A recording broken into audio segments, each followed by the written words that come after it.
Okay, over here. What is up, everybody? My name is Richard Terrell. I go by Kirby Kid, and you are watching DO Live. It's a semi-daily, not really daily. I kind of do them when I feel like it stream show, and it kind of stems from the conversations that we have in our Discord. We talk about design literally around the clock, and we have some people from Japan and some people from other countries, and we just throw in our 2 cents about actual design topics and issues, staying away from a lot of the drama and the other pitfalls of trying to talk about video games outside of this particular community. So today is a stream semi-requested by Adrian. Adrian here is in the chat, but it was a comment that I made. Maybe I'll read my comment. Let me see. Let's see if I can find it.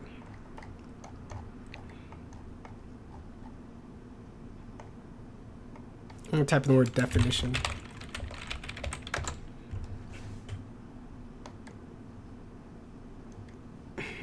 Here we go. Thanks for Matt's comment. Some people poo on your definitions, or poo on your personal definitions. I'll use mine. Okay.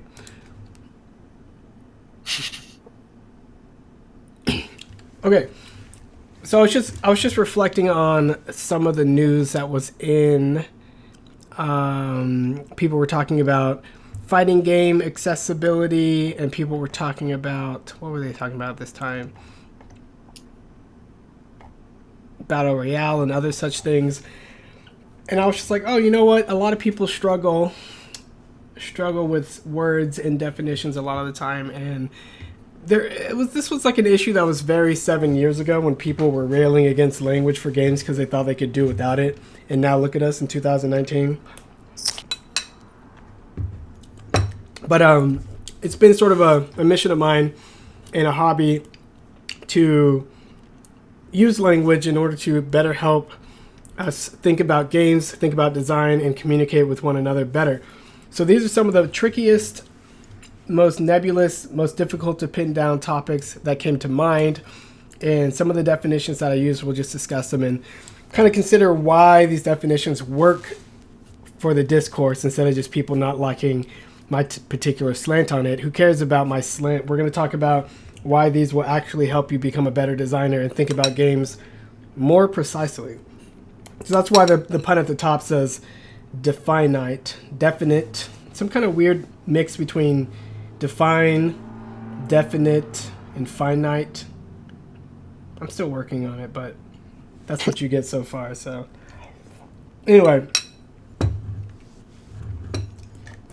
is this the right order I want to do it in? Design, craft, taste. Yeah, that's fine. So yeah, you've heard me talk about these different times before. And I think when the whole what is art and the whole are games art was the hot topic back in 2007 when around the time BioShock came out, right? When did BioShock come out? It was 2006.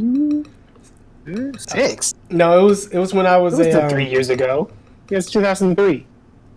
No, it wasn't when I was in high school. It was when I was in college. You were in high school in 2003? No, 2005 I graduated from high school, and then it was my third year in college because I was playing with Bo, right?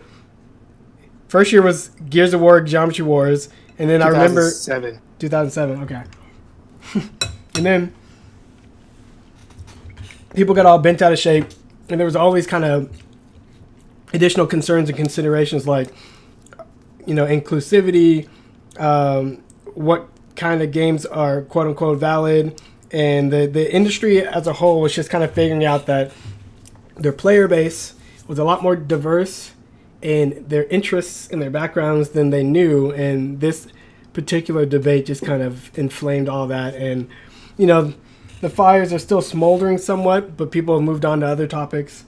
And to me, I felt like understanding what art is kind of sets off this entire conversation in very specific directions. So let me see if I can.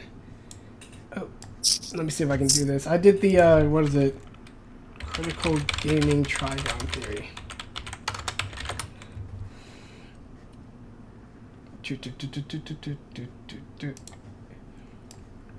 Yeah, so I wrote about a lot of this a long time ago, but essentially I was like, you know what? It's not worth thinking too hard about it.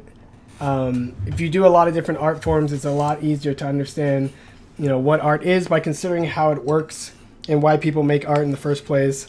And it's kind of viewing the world of complexity and going like, there's so many cool things, right? And anytime you want to share something that you think is interesting or cool or worth sharing with somebody, you got to figure out some way to do it. And that usually involves finding the words, finding an image, finding a sound, finding something to sort of carry that message across. That's why we call them a medium. It's the middle thing between two people. And the purpose was to sort of share that information, that experience, maybe potentially find some common ground, maybe make a friend, who cares. But that very act is so common across so many different social aspects of society, and so many different art forms are just basically like, I'm going to take whatever this is and try to get this idea across. And sometimes you'll use a visual medium for something visual. Sometimes you'll stick to audio if it's just music or something like that. But you pick whatever form you think you can use or that you think is best, and you just try, and then that's it. Like, it's really nothing too much more special than that. If poetry and literature can be an art form, and that's just basically words written on a page, and poetry can be orated, and people can use their words outside of writing things down, then certainly it's easy to see the entire sort of it's easy not to think of art as anything too special beyond the kinds of things that we're doing constantly every day amongst ourselves anyway. So instead of putting art on this really high pedestal, and instead of having all these crazy definitions of what quote unquote good art is and not, I just like lower the entire ceiling and just be like, you know what? Like, everything more sophisticated than just farting is essentially art, right? And that's why I like to say art is fart, and people look at me funny. I'm like, I'm trying to make a point here. Like, you guys are trying to separate in a very meticulous way something that is super simple and doesn't need to be fussed over that much. But for a more eloquent and sophisticated definition, there's some articles on here that kind of explain it. I don't even know where they are. I actually have to use the archives and type in trigon. Where is it? Okay, it's near the top.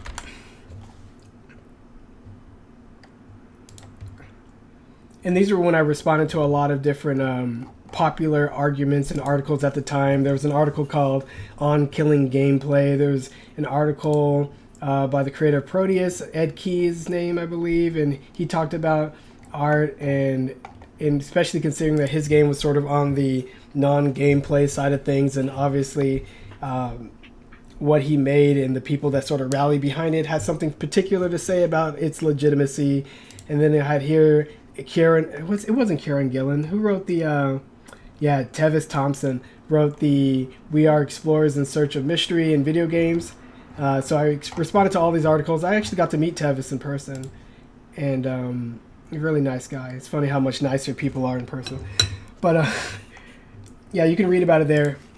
It's just really not complicated. So, you with us, Adrian? Mm-hmm. Okay.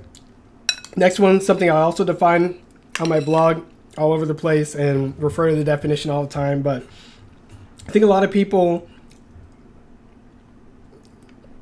there's like a very distinct feeling, a very distinct experience that you have when you're actually playing a game. And I figure because that experience is so difficult to get everywhere else, dare I say impossible, that it's important to have very specific words for those kinds of things so that you can precisely either move towards them or away from them if that's not what you want to do. And considering the way games were played throughout history, but then there's also all kinds of quote-unquote games, and that if you don't want game to be synonymous with play, then you can't accept every single type of play as also being a game. So like there's got to be some kind of difference there. And I think the common things that we associate like most strongly with games, like sports and board games and video games and stuff all share some of these common elements. And I just kind of piggybacked off of, I don't even know how to pronounce his name, Jesper Juhl, or is it Jesper Juhl? I think it's Jesper. But he wrote a definition, basically said that games are a collection of rules in which you can interact with these systems, you can make informed decisions, the situation outcomes are negotiable, which means the things you actually interact with change the situation, and that's how you basically exert control and skill over the system. And there's some kind of predefined value to specific outcomes, right? So if you get across the finish line under 5 seconds, we call that a win. If you get it over 5 seconds, we could call that a loss. Doesn't really matter. It's just how this particular group of rules and systems are currently defined. And by having all those boxes checked off, you get a very distinct kind of experience that has this really interesting mirror, I think, for what the player is doing, right? The player is aware of what the system is as much as possible in order to make informed decisions, in order to where their interactive efforts are reflective of that information and of the system, so that they can manipulate it into a direction that they hope to achieve in order to achieve an outcome that they are aiming for. And all those things kind of like reflect back on themselves and mirror in on themselves and work together. Positive feedback loops of feedback and fun and player choice and flow zone and all these kind of interesting things happen or can happen most easily, most clearly when those elements are in place. So I found that incredibly useful.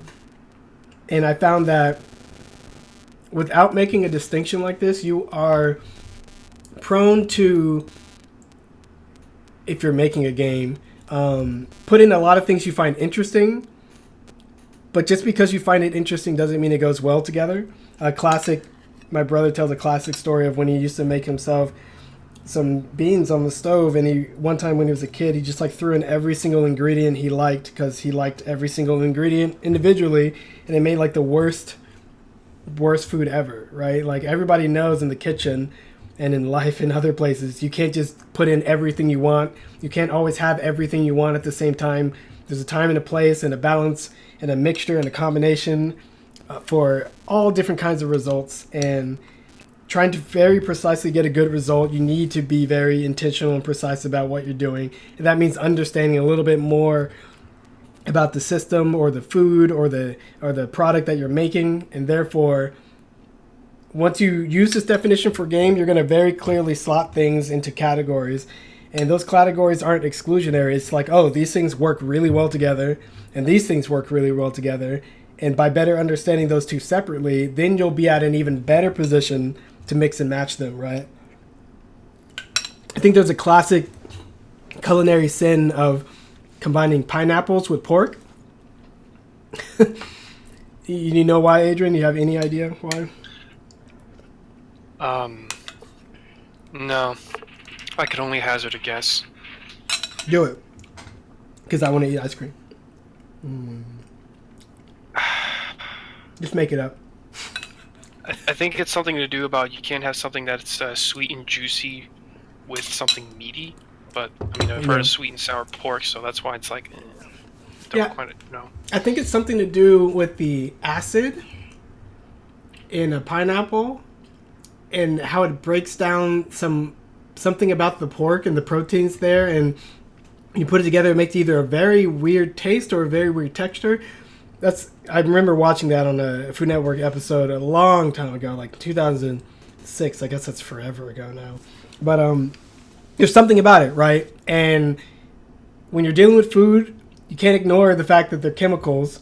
You can't just be like, oh, I'm all about flavor and taste. Yeah, sure, but they're also chemicals, and chemicals can interact in ways that are on a whole different spectrum than just what they taste like.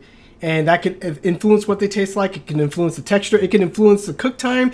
It can influence so much, and there's so much to learn that it's important to understand, if you're going to be a good chef, a good cook, all these different axes to understand ingredients in food. So chemically, taste-wise, culturally, texturally, like all that. Just as much of these individual categories as you can keep straight and distinct in your mind, the more control you'll have.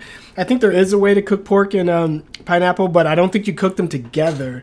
I think you can prepare them separately and combine them in the end, right? Or you have to fry the pork first? Like, there's something to it. I don't know it, but there's good chefs that can manage it, and there's not so good chefs that just think putting two flavors together is adequate and it'll turn out well in the end, but it won't. So that's just kind of a long way of saying that you should not be afraid of distinct categories. You shouldn't be afraid of things slotting into some groups and not others, because that gives you more power to put them together, not less power, right?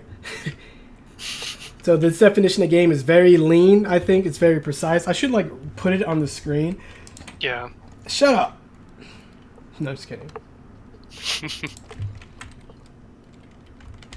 Now I can type it.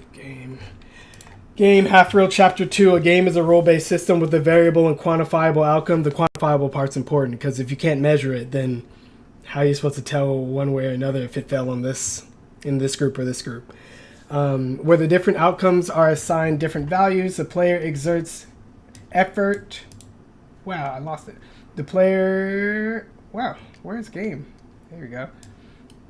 The player exerts effort in order to influence the outcome, and the consequences of the activity are optional and negotiable. The part about it being optional is incredibly important, too. No one can force you to play a game. Ever. You always, always, always elect into games to play them on your own volition. And then when you stop playing them, it's no longer being played. It always requires your active and willing participation. So that's super important. Okay. Just because someone throws dice at you doesn't mean you're in a game. What's up, Matt? That's unless you get jigsawed, then you have to play the game. Exactly. Games where they threaten your life. Not a game, actually, because I don't want to play that game. If somebody willingly steps into the game of life or death, yeah, then it'd be a game. But typically, the consequences, there's an expanded definition where the consequences of a game shouldn't involve real stakes, right? Because then that's gambling. That's playing with other people's lives. That's risking actual things, and it stops becoming a game and more than that's a terrible, wacky, strange horror movie situation there. That's why I said this definition is a little leaner, and that's why I like it. Skill. Okay, so to this day, I have not seen anyone else define skill more thoughtfully or accurately than the de-FINE-ite system. So, too bad for everyone else. Where is a good... de-FINE-ite system is an acronym for the 5 core types of skill: dexterity, knowledge, adaptation, reflex, and timing. It's a pun on René Descartes' cognito ergo sum, I think therefore I am, because the de-FINE-ite system is rooted in the fundamental concept of video gaming and just expressing skill in general. And video games being a uniquely interactive medium, players have the power to influence the game state, presentation, or the art form. This art of acting or influencing is our agency. It's the only thing we can do in a video game is take the controllers they give us and do the things the controllers can do, and somehow through that we can express this entire sort of spectrum of skill. So therefore, to act, we must use some combination of our skills, and we can express the selfhood or agency in the virtual environment as I, Descartes, therefore I am. It's just kind of... I like puns a lot, so too bad. The de-FINE-ite system breaks down even further into 5 subcategories for dexterity, 5 subcategories for knowledge, 3 categories for adaptation, 5 for reflex, and 5 for timing. And each of those are hopefully wholly distinct, right? There's aspects of timing like static timing versus complex timing that those two definitions, those two examples don't overlap whatsoever, right? If you're static, you're the antithesis of being complex and so on and so forth, right? I've tried to make each subcategory as meaningful as possible. And you can use this system to not only better understand video games, but every single skillful activity in life. The knowledge subfacets break down to 5 parts, and then there's a part of those 5 parts, the analysis part, that breaks down into 7 other parts. So it drills deep as you ever want to go, as deep as you never want to go. And by having this structure, by understanding the system, and by using it, it clarifies so many things about skill, about agency, about player or personal expression that otherwise it's just a big old cloud mystery. The way that people talk about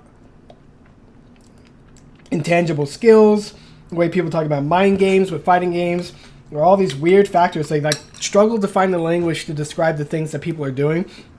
It's because they don't have a system that can accurately look at what exactly they're doing and then go from there. The Descartes system doesn't cover everything. It covers everything that I feel is significant and measurable, right? There are intangible things. There are sort of things that can't really be measured accurately. But this is one of your most consistent and reliable, strong foundations for broaching that subject. You still with us? Mm-hmm. Next. So design. Design is a word that applies to so much. It applies to everything from industrial engineering and designing cars, designing skyscrapers, rocket ships, video games, designing sort of like conventions and social events, and everything sort of seemingly can be designed, right? So like we need a definition and an understanding of design that can fit all that and also sort of help us understand it better. I don't think there's anything fancy going on with this definition, but design, it's I thought it was something to the degree of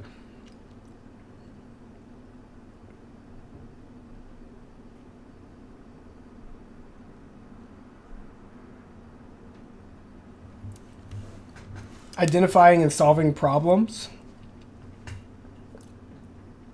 like based on a very specific sort of defined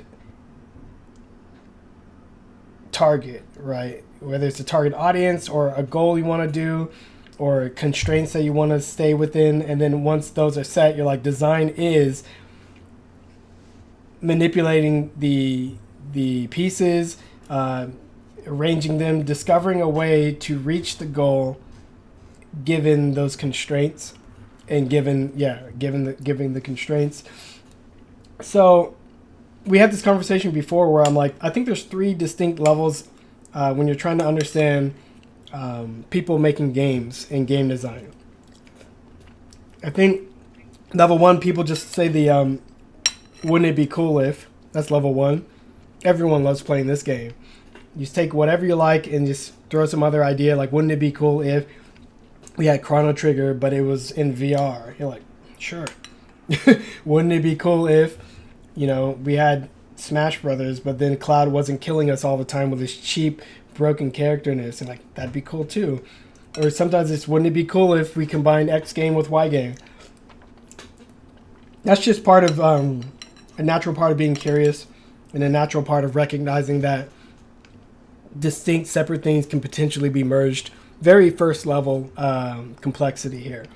The second level is being mindful of which things you combine might lead to better or not better results. We call those synergies. So like with the pineapple and pork example, wouldn't it be cool if we had pineapple pork, and then level 2 designer would be like, wait a minute, I think there's something about pineapple and pork that we need to be aware of so we don't end up with some garbage food. Let me do some research or whatever. Like that person's in level 2, while the other people were in level 1. They're just like, pineapple pork, this is amazing. But the other guy's like, I think we got to watch out for this. Now the third level in my mind is the only level I really call design. And this kind of gets to the definition we were just talking about. The third level is solving the problems. Thinking about and solving the problems, not just being aware of synergies, not just being aware of things that work well together or maybe things you should avoid, but understanding the complexities enough to actually propose solutions and thinking about things in terms of the problems at a high level instead of just low level flavor or content decisions.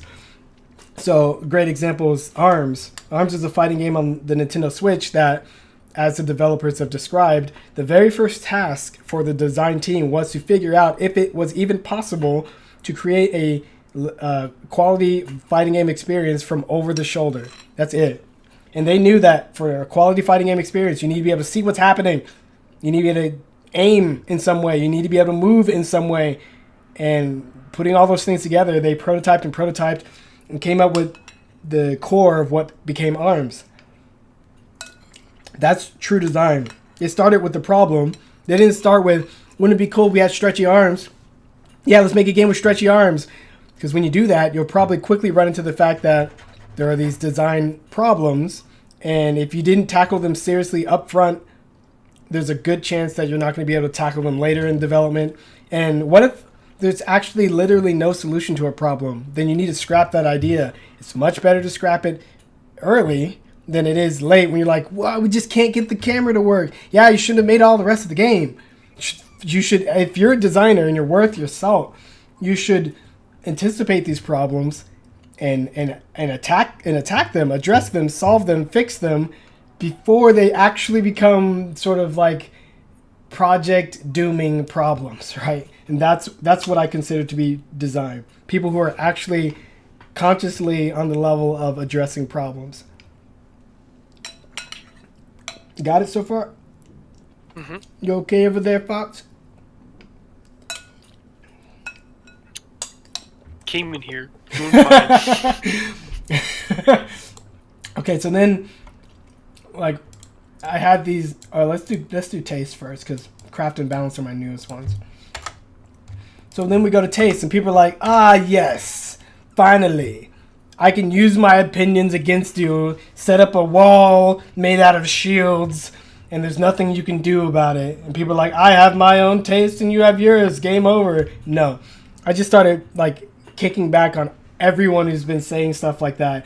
Like, it's much better it's much better for like communication, your sanity, society, and art in general if you don't sort of retreat behind your AT field of your subjective opinion and think as soon as somebody challenges my opinion, we'll just be like, that's your opinion, man, and go our separate ways. It's much better to not do that. And this is how you do it. I define taste as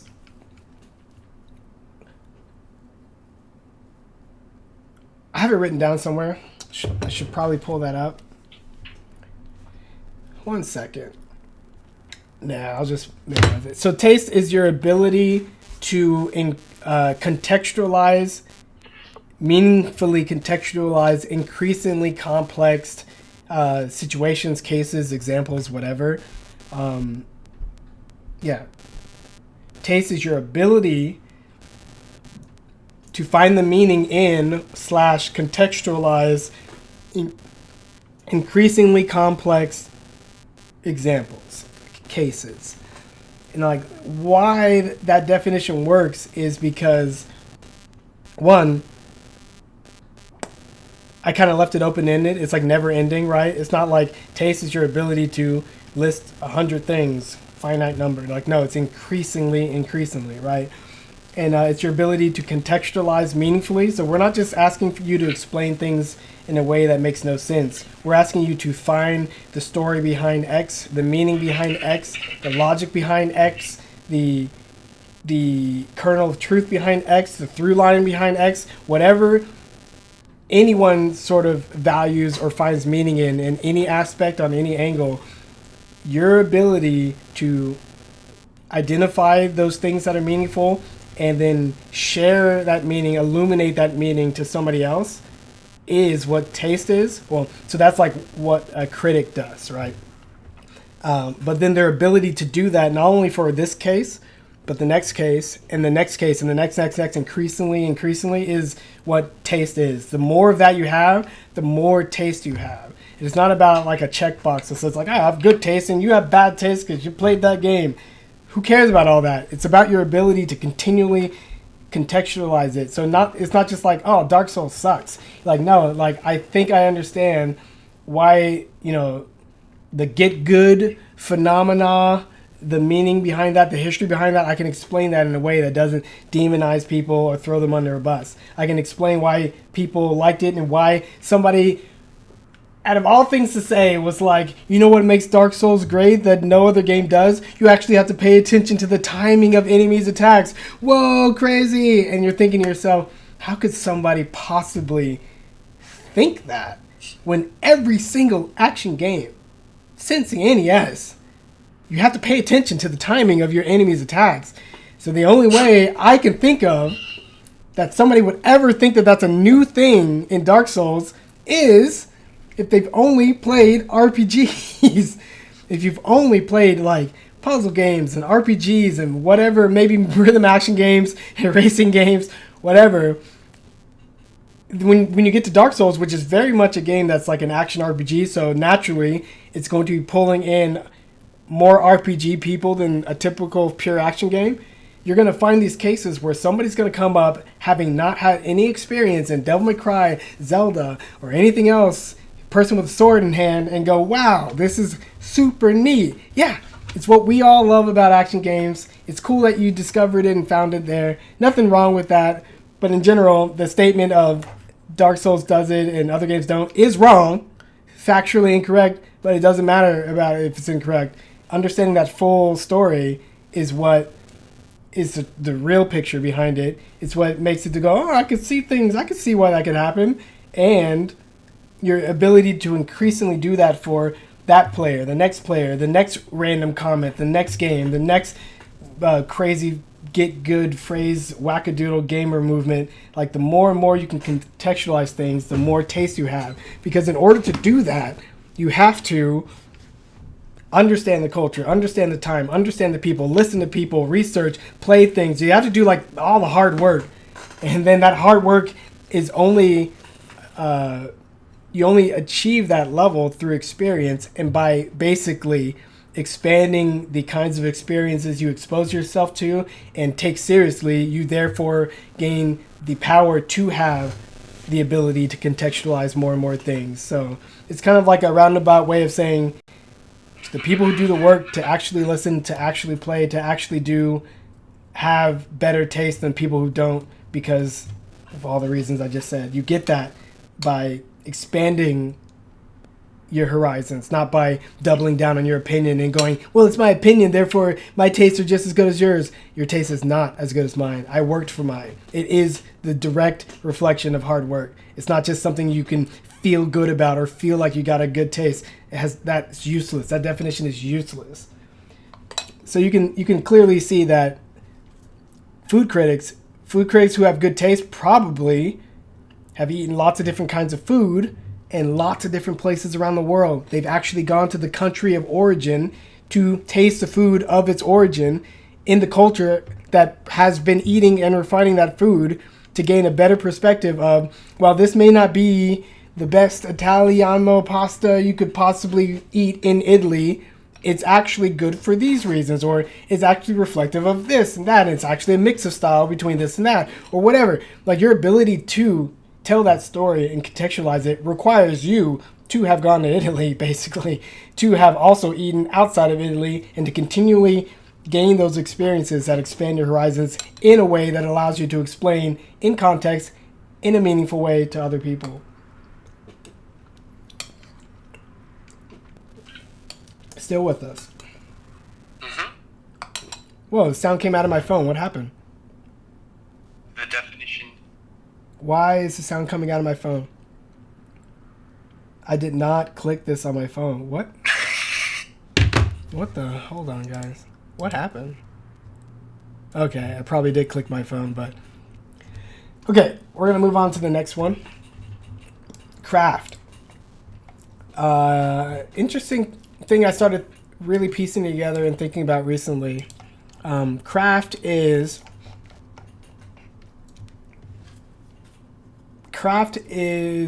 as an artist, whatever, your ability to sort of as effortlessly and as efficiently as possible use the particular aspects of that medium to express the idea that you are aiming for, right? That is what craft is. Knowing that your medium can't do everything, knowing that your medium has pros and cons, knowing that in order to convey an idea which may be somewhat nebulous or abstract in your head, you gotta pick and choose, you gotta fight your battles, you gotta invest in some things and reduce effort in others. Craft is your ability to effortlessly and efficiently find the things that the medium does well or naturally to convey that message, because time, space, and energy is limited. You need all the tools and tricks possible in your toolkit. And what's better is if doing these quote-unquote tricks, these craft techniques, is truly more efficient, then you're actually saving yourself energy doubly, right? You're saving yourself time, but you're also saving yourself sort of like mental energy dedicated to doing it the hard way. So one of my favorite examples of this is Bob Ross. I was a little kid. I watched Bob Ross paint on TV. I've watched other TV artists like Commander Mark when I was really little, 1996 kind of stuff. It's a long time ago. But I would watch him paint, and obviously like he would just dab some paint on his easel, put it up to the canvas, and like a freaking mountain pops up. And you're like, what the heck? How did that happen? He just put like a little blue, a little white. You're like, what is he doing? He doesn't even look like he has a brush. And then he just goes, mountain range, reflected mountain range in the lake he just built. You're like, what? It's because he knows that when he's making a painting, he understands the medium and the complexities of that medium enough to realize that the paint he puts down can quickly define shapes, and along with different colors, that denotes lighting, and with shape and lighting come form, and with form comes volume, and volume you understand things based on what shape it is. Oh, it looks like a tree, it looks like a mountain. So knowing all of that, he found a way to, as efficiently as possible, in as few strokes as possible, using as little paint as possible, paint an incredibly picturesque, accurate, some might even say photorealistic mountain, because he knows that at the distance that he's set the picture, the mountain shouldn't be more detailed than X, and he just swipes it. That's crazy. That's what craft is. And you think about this in terms of painting a tree. An amateur might paint a tree and go, okay, paint a tree, cool. First, I need to get a tree trunk, paints the tree trunk, right, like all the way up with all the naked branches. And then the amateur might be like, okay, now I need to paint each and every leaf. So let me just paint each and every leaf. I need more green. I got to paint all these leaves. Like, that is an amateur way of doing it for two reasons. One, it's going to take that person a long time. It's probably going to look ugly. Sorry. It's probably not going to look that good. He's constructing a tree out of paint logically, but that's not the same as using the medium of painting, the craft of painting, to create an image of a tree. Those are two separate things, right? So Bob Ross might just grab some dark green and a broad, dry, flat brush and just go, got a whole tree right there in a few strokes, not 1,000 million strokes to paint each individual leaf. So that just kind of shows you that thinking about things using common sense or directly or as sort of plainly as possible is sort of the opposite of knowing the tricks, understanding the medium, and finding the shortcuts, quote unquote, to get that same effect, probably better effect, but much faster. So those two things are opposite. That's why I say amateur versus pro. With video games, I feel like the equivalent is people trying to simulate everything. Computers are so strong. Look, they can crunch all these numbers. Look, let's try to simulate everything. First, we need to actually get an open world. Let's do all this work to make this world. all this trouble streaming our textures and everything, hiding the fact that we're like partially streaming in the world, like all this technological work. Okay, now we got a world. Now we got to fill it with animals in water and realistic, like all this. Like that's just so much work. You are basically simulating a world by looking at the real world directly and then trying to model that in the game. But to me, that's not craft, because you run into all kinds of problems. You run into technical problems. You run into project scoping problems. You run into complexity problems. Like water doesn't need to be modeled that complexly. Like the mountain doesn't need to be modeled to this degree if your game is not like a mountain climbing game, right? You can't just keep shoving complexity, just like the person painting 1,000 leaves manually. That's not more realistic than painting the tree. If you're painting a tree from this distance, you don't need to paint 1,000 leaves individually. You probably need to just capture the idea of a tree, and that idea for that distance that you're painting in your painting for the frame that you're working in will be actually more accurate than trying to paint 1,000 leaves individually. And I feel like that same metaphor when applied to games is that people keep trying to look with their eyes and go, I'm going to create that world like I see it in the real world. So in the real world, we walk around these huge spaces and there's no walls, so we got to make huge spaces with no walls. In the real world, you can go anywhere, so we got to make it where you go anywhere. In the real world, I'm like, that is not design. That's not craft. If your goal for your game is to make a simulated world, we call that a simulation. It's not a game. Now you could make a game inside of a simulation, but that is just adding work upon work upon work. It's hard enough just to make a game. What games do great, just like with the painting example, is when you find the abstractions that severely cut down on the workload, but also increase in the believability and the effect that you're going for. That is craft. Knowing that, wait a minute, we don't need to, that's a good example. Like with Mario physics, like where to simplify the equation and kind of smooth things over with like, meet 2 or certain kind of ways you can program your collision. There's some ways where it's like, oh no, it's really difficult to keep track of, X value, Y value, the velocity and all that. And there's other ways where like, we can just simplify it to this simple arc and then kind of exaggerate it at the top, and that achieves the same effect with much less headache, right? Art, in a lot of ways, art and video games are just like bubblegum and tape, smoke and mirrors. It sure looks like it's held together from the player perspective, but behind the scenes, all that stuff is fake. Like, you didn't really run into an enemy. You actually ran into a small, weird little box defined inside the enemy when your weird box character sort of ran into it and they overlapped each other. That's what really happened. But it doesn't feel like that because they use craft. Mario, why do I have to always show you everything? Golly. Mario, where did I talk about the hitboxes? Let me just use my own search. About that indie field. Now I remember. So look, Mario, he's this green box. He's actually not this hat. Mario is not fully rendered hair with hair physics. Mario is not the space directly underneath his pants. This is not actually a hole. It's this entirety of this box is Mario. That's the hitbox underneath it. This Goomba is this box. This Piranha Plant is even smaller. Now you thought that this Piranha Plant was actually at a hitbox right where the teeth were, because you swear that when you die by the Piranha Plant, you always get chomped at the top. But it's not there. It's this tiny little box underneath. This is exactly what I mean by craft. Mario is a game that the main character moves in arcs.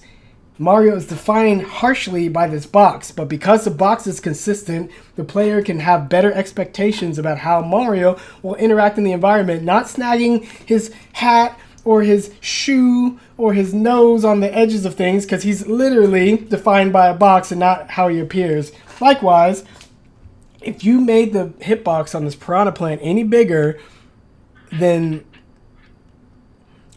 you would start to push into the zone. Like let's say you made the hitboxes pixel perfect. Every single pixel on every single frame for the enemy and Mario, hitbox or hurtbox, if you will. That would mean that when you're playing Super Mario Brothers, it looks like you could clear this Piranha Plant with Mario with a perfect jump. But if this tiny shin interacted with this tiny blue pixel on the top of Piranha Plant's face, you die.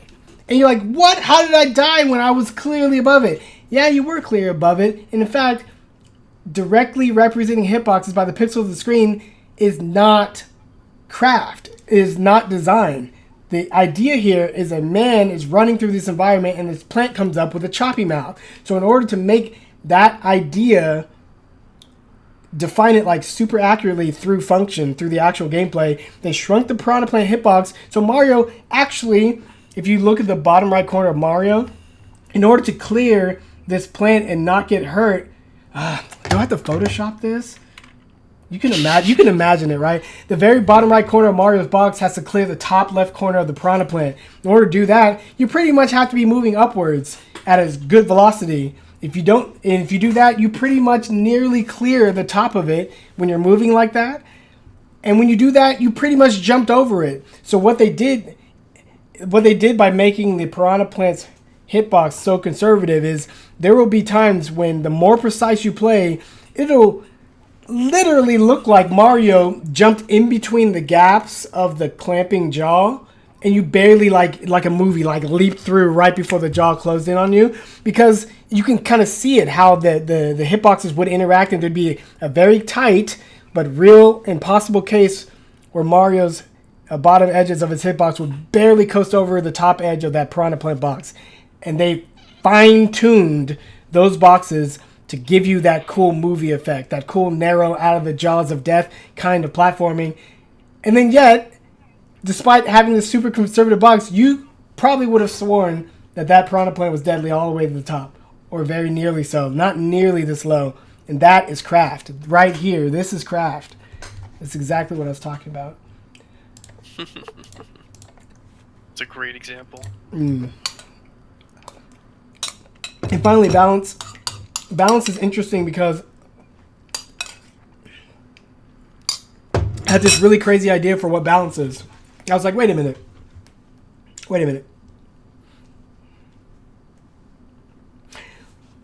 Let's stop pretending like we've actually done the math. Let's stop pretending like there is a possible perfectly balanced game if we crunch some random equation and it comes out even on both sides. You guys don't like math, so quit pretending like you do it. Here's what we're going to do. I'm going to get some water.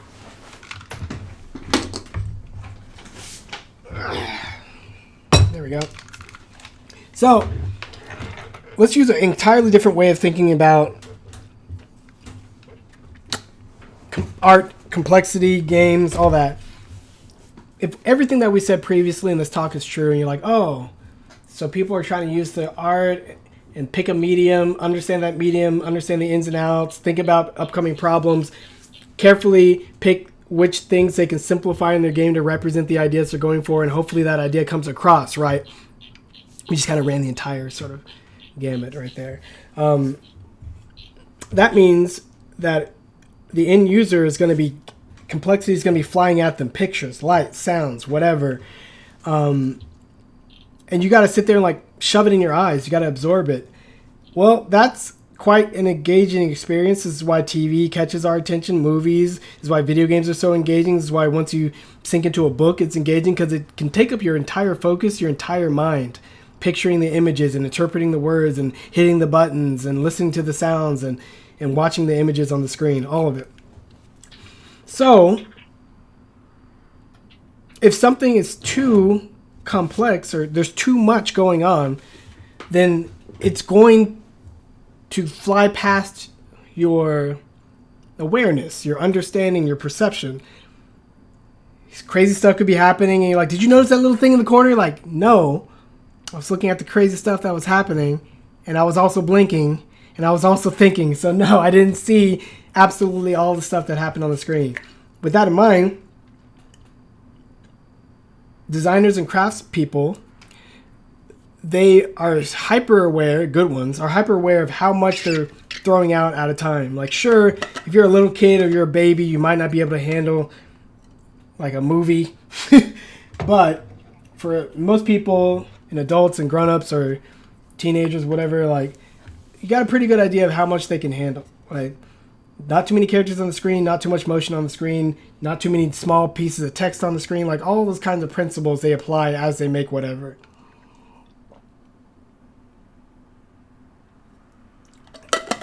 So, by carefully doing that, they make these experiences, and they hope that the most important messages are the things that they absolutely did not have any distractions for. So, like, if they really wanted it to focus on this guy's expression in the movie scene, then they'd probably, like, isolate him, put him on a dark background, put a line on his face, something like that. I'm just making up stuff, but that's definitely a way to reduce distraction.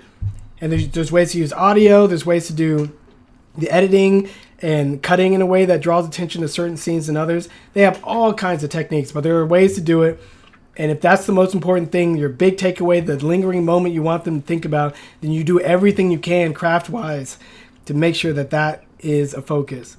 And that got me thinking. I was like, wait a minute. We all know that books and games and movies and stuff, even if we understand them, right, even if we enjoy them, there's still a ton of stuff that's flying past our radar. We just can't memorize and understand everything. It's just not possible. So I was like, maybe a better definition for balance would be being conscious of the limited awareness of human perception and adjusting the engagement and impact of elements in your work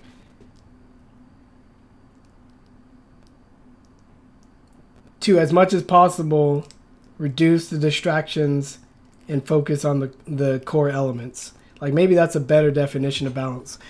And we'll start with games because whatever.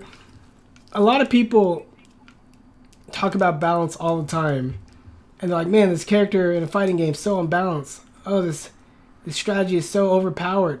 Blah, blah, blah, blah, blah. Nerf, nerf, nerf. I don't want to learn. Nerf, nerf, nerf. And you're like, there are literally some games out there that have never been patched.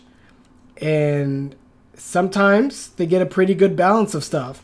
But it didn't seem like the game was balanced at many times previously in its metagame and its history. So like, then what gives, right? Well, obviously, we don't understand. We're learning as we go. And if we're learning as we go and what we learn greatly shapes our expectations and perceptions, then until we have learned everything, there is a possibility that anything we don't know won't be factored into our assessment, and therefore we won't have the full picture. And if the whole thing was balanced, not having the full picture would make us think it's unbalanced, right? So that means a better way to think about balance, or at least how people talk about balance, is what do they currently know? How are they currently learning, and where are they going, right? It's about understanding that learning, even communal learning, even learning in big communities, has blind spots, has pitfalls, has stumbling blocks, has focuses, has hyper attention on certain things, and that shapes the actual things that people think and know and feel. So if it were all possible when you're making a work, I think it's interesting to think of balance as, well, let me anticipate the way that people will learn and remove as many obstacles and point them in as many good directions so that they have a better chance of learning the entirety, and therefore the best shot at understanding the balance, whatever it is, right? Or yeah, the most, we'll say that understanding the totality of a thing is the goal of balance. And it's better to think of balance as with respect to learning systems, learning models, and learning behaviors, quirks, than it is mathematical equations. Because people say all the time with Smash, man, I can't believe you won with that character. That character's bad. I'm like, that character's not bad. That character's never been bad. If that guy did that to you a year ago, you would have lost. He did it to you now, you're going to lose. And since you're not going to practice the matchup, you're going to lose next year. It's not a bad character.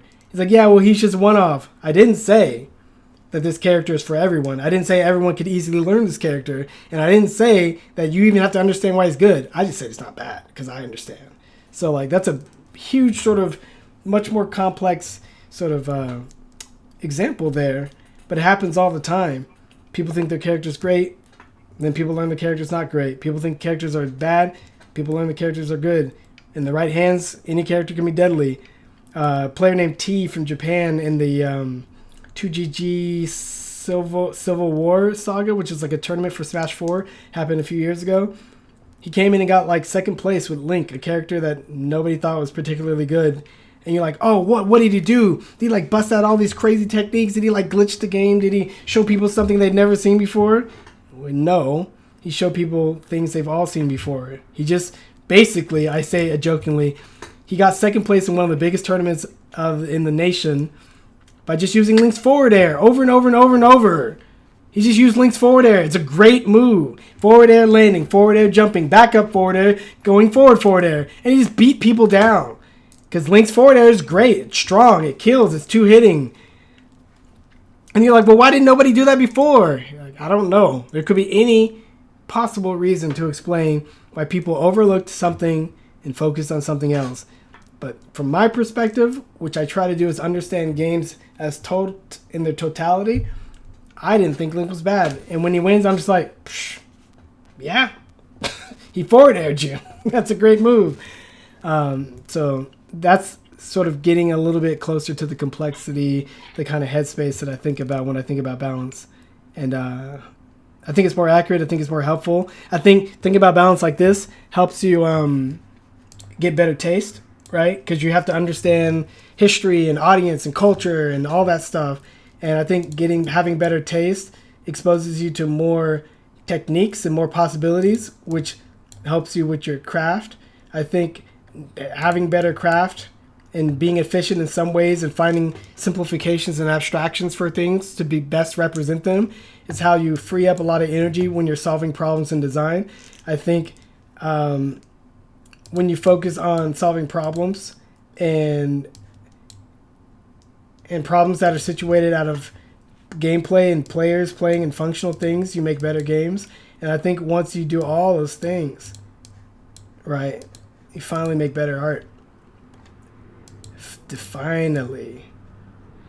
So that's my talk. Any questions, Adrian? Nope, that was a great talk. I wrote down all of the definitions for the last three because they're the only ones not in the glossary. Yeah, I'll paste them here for the stream to look at. Oh, they're already in the stream. I mean, I'm pasting the. Like the literal doc, yeah. Oh, well, yeah.